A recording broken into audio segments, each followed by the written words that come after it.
For this image of a cardboard box, I am using 2 sheets of foam board.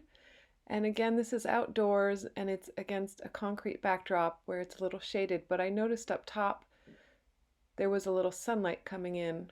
And so what you can see is that I actually have a third sheet of foam board and I can use that to block out the light so that I don't get that weird little um, glow effect up at the top of the foam board.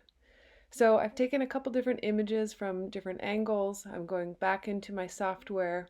I'm going to straighten out the image, crop it, play with any keystoning that maybe needs to happen.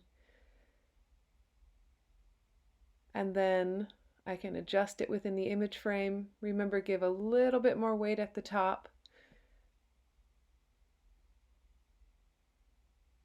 And then once you have that cropped, you can go ahead and you can play with any of your other settings.